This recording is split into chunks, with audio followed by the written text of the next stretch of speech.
नमस्कार विद्यार्थी मित्रांनो, मी हर्षद श्रीकांत गायकवाड तुम्हा सर्वांचे यशस्वी अकॅडमी पुणे या यूट्यूब चॅनलवर सहर्ष स्वागत करीत आहे.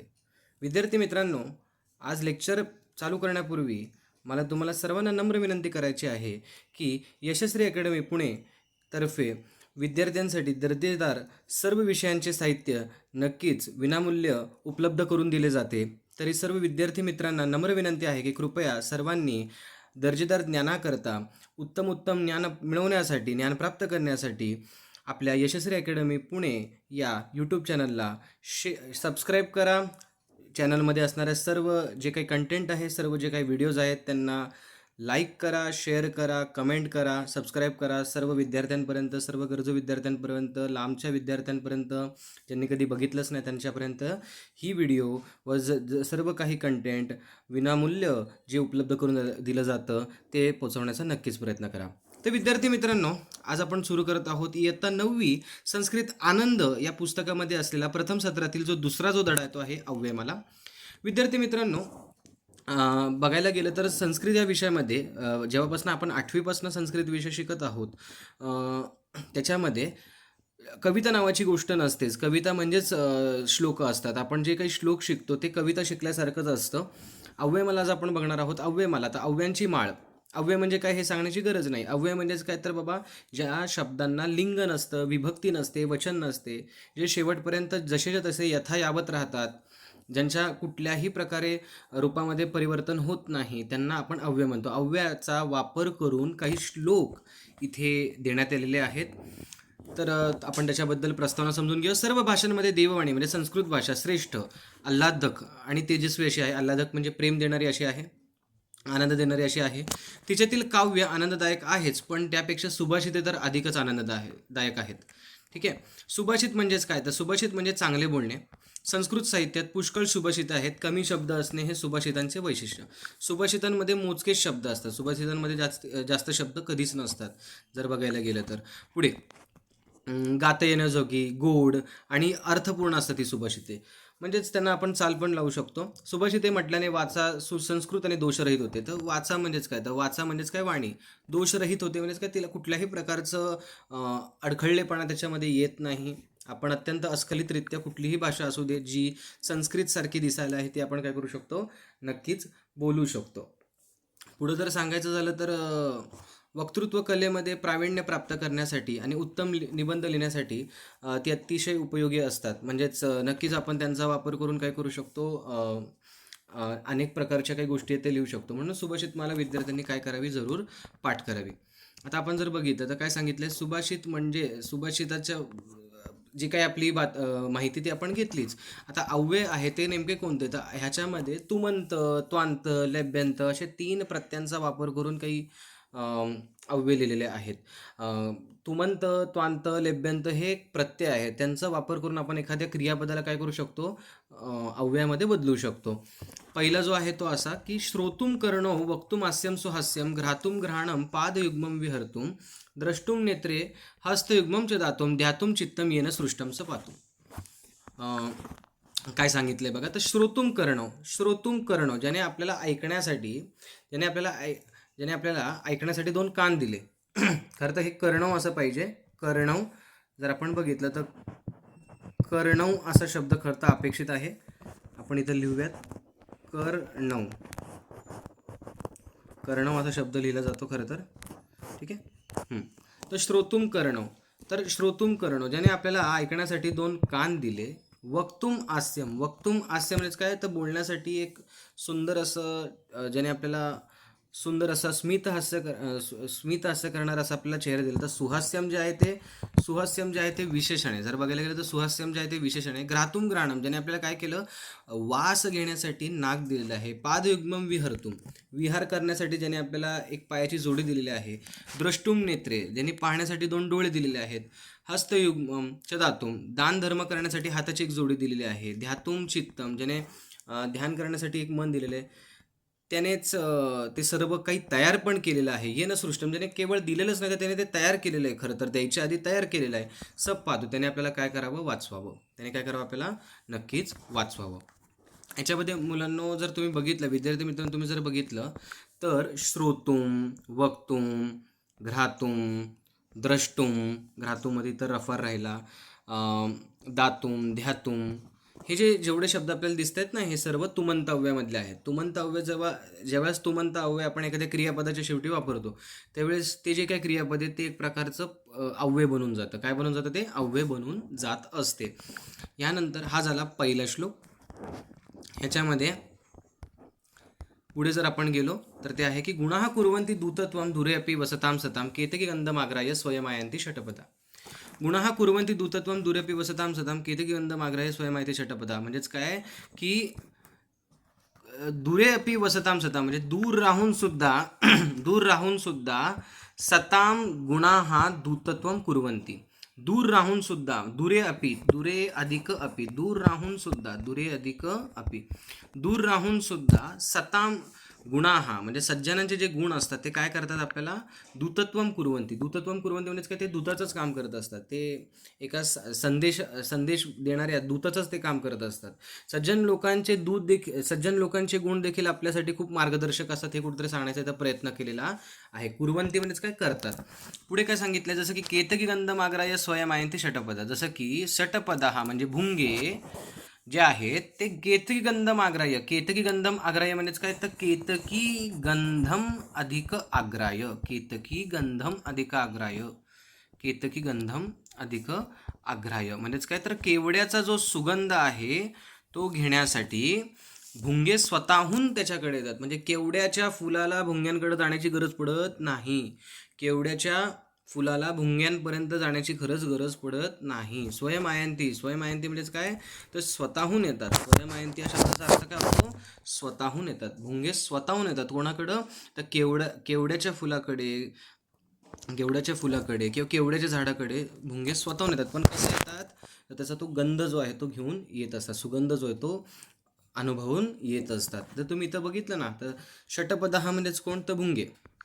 षटपदा हा म्हणजेच काय? तर भुंगे. तर षटपदा म्हणजे सज्जनांची भुंग्यांची जी तुलना ती कोणासोबत केलेली आहे? तर गरजू व्यक्तींसोबत केलेली आहे. केतकीची जी तुलना जी केली आहे ती सज्जनांसोबत केली. कशासोबत केली? सज्जनांसोबत केली. आणि गंध म्हणजे केवड्याच्या फुलाचा जो गंध आहे किंवा केवड्याच्या वनस्पतीचा जो गंध आहे त्याची तुलना कोणासोबत केली? तर गुणांसोबत, सज्जनांच्या गुणांसोबत केलेली आहे. ते समानता दाखवलेली आहे. ठीक आहे. त्याच्यानंतर आपण पुढं जातोय. पण ह्याच्या आधी पण ह्याच्यामध्ये नेमके कोणते अव्यय आलेले? त्याच्यामध्ये अग्राह्य नावाचा एक शब्द दिसतोय. खरं तर तो इथं होता, आपण मागाशीच लिहिला अग्राह्य. लेब्यांचा अव्ययचा शब्द आहे. अग्राह्य म्हणजेच काय? हुंगण्यासाठी. अग्राह्य म्हणजेच काय? हुंगण्यासाठी. तर पुढे जातोय आपण की भुक्त्वा तृणानि शुष्कानि पित्वा तोयम जलाशयात दुग्धम यच्छन्ति लोकेभ्यो धेनवो लोकमात्र. भुक्त्वा तृणानि शुष्कानि पित्वा तोयम जलाशयात दुग्धम यच्छन्ति लोकेभ्यो धेनवो लोकमात्र. म्हणजेच काय? तर गाय ज्या असतात, गाय धेनवो म्हणजे खरं शब्द काय आहे? धेनू. आणि हा जो धेनवो दिसतोय तो खरं कशामध्ये आहे?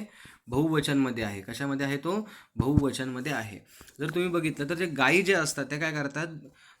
तृणानी शुष्काणी भुत्वा म्हणजे कोरडं गवत खाऊन जलाशयात तोयम पित्वा आणि तलावामधनं पाणी पिऊन काय करतात? लोकेभ्यो दुग्धम यच्छन्ति. लोकांसाठी काय करतात? दूध देतात. काय देतात? दूध देतात. ताहा लोकमात्रः खलु. त्या खरंच काय आहेत? लोकांची आई आहेत. काय आहेत त्या? खऱ्या अर्थाने लोकांची आई आहेत. याच्यामध्ये खरं तर त्यांची परोपकाराची भावना दिसून येते. खरं तर त्या अत्यंत निकृष्ट दर्जाचं अन्न खाऊन सुद्धा लोकांसाठी अत्यंत सुंदर असं काय करतात? ते दूध निर्मिती करतात. जगातल्या गाईच्या दुधाची सर कुठल्याच बाकीच्या दुधांना असू शकत नाही. हां, मग इथं जर मुलांना बघितलं तुम्ही तर आपल्याला इथं काही व्याकरण दिसतंय. ते व्याकरण ते म्हणजेच काय? तर भुक्ता जो आहे ते त्वांतव्याचं उदाहरण आहे. शुष्काणी विशेषण आहे, तृणानी विशेष आहे. पित्वा जे परत त्वांतव्याचं उदाहरण आहे. ठीक आहे.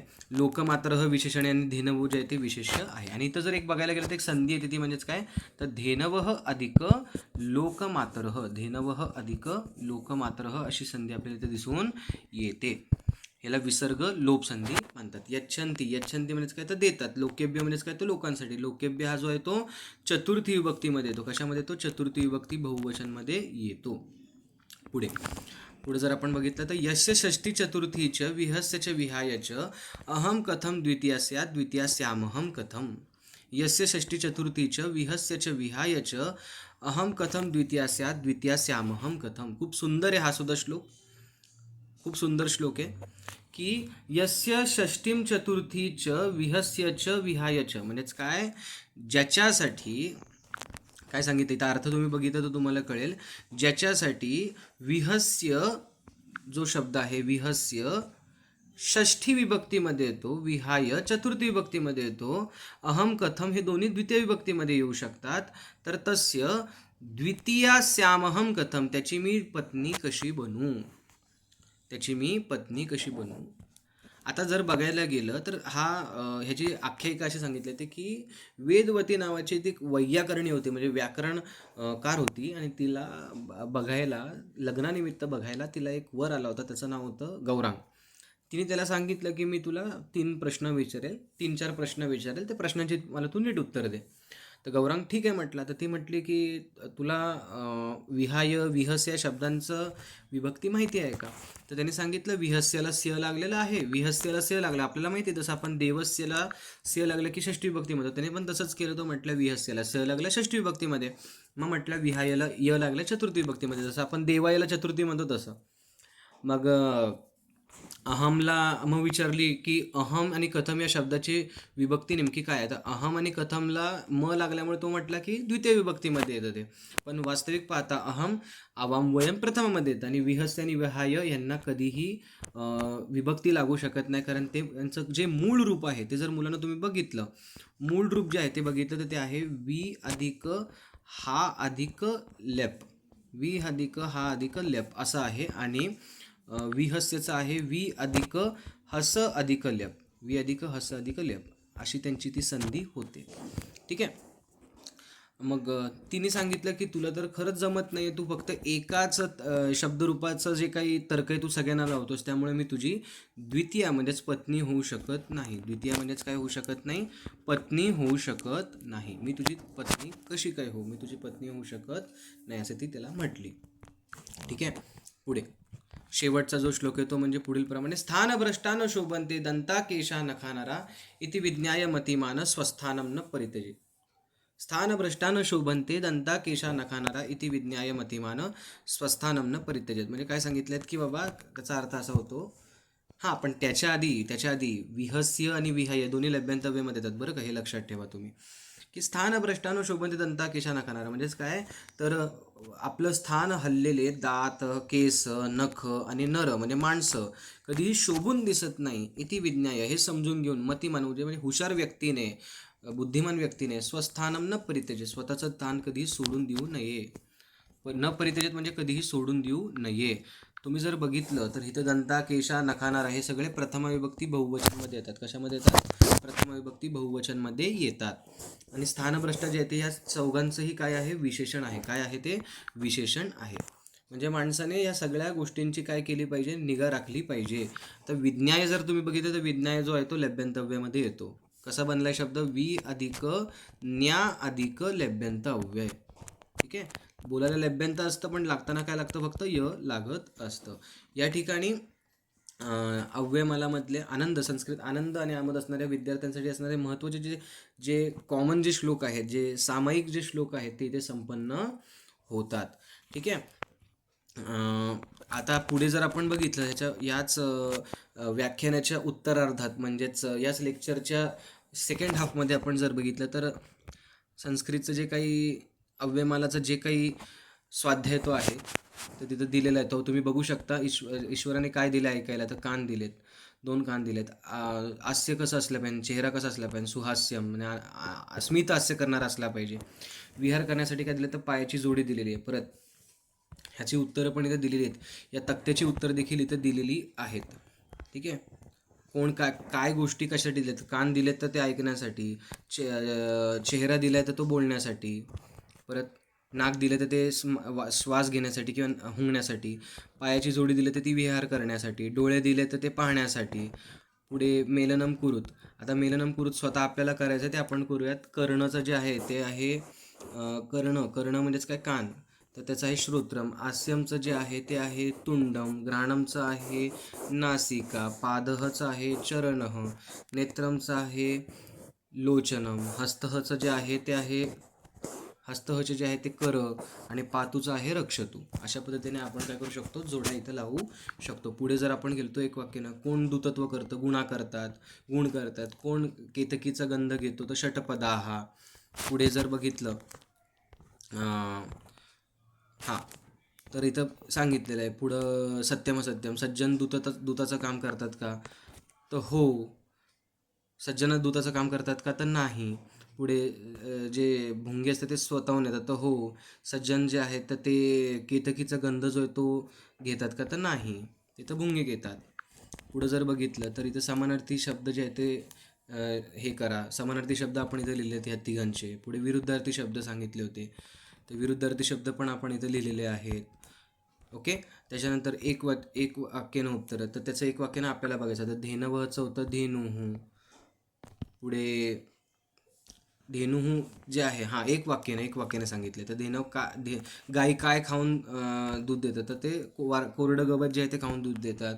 गाई पाणी कशातनं पितात, तर ते जलाशयातनं पितात. लोकमाता कोण आहेत, तर गाईच आहेत. तो अंत्यव्यय शोधून लिहायचे होते, तर ते भुक्त्वा आणि पित्वा आहे. ते आहे भुक्त्वा आणि पित्वा. भुक्त्वा आणि पित्वा. पुढे जर गेलं तर आपल्याला काय करायचं आहे, कर्ता काय, कर्म काय आणि क्रियापद काय ते विचारायला सांगितलेलं आहे. तर ते असं तर ह्याच्यामध्ये काय कर्ता आहे, कर्म आहे, काय क्रियापद आहे. तर हे जे आहे हे कर्ता आहे, हे जे आहे ते कर्म आहे आणि हे जे आहे यच्छन्ति ते तुमचं क्रियापद आहे. पुढे एक वचनमध्ये परिवर्तन करायचं आहे, तर ते कसं करणार, तर लोकमाता होणार. ह्याचं होणार लोकमाता. मग धेनवहचं होतं धेनुहू. मग शुष्काणीचं होतं शुष्कम. मग त्याच्यानंतर तृणानीचं होतं तृणम आणि खादंतीचं होतं खादती. काय होतं ते, खादती.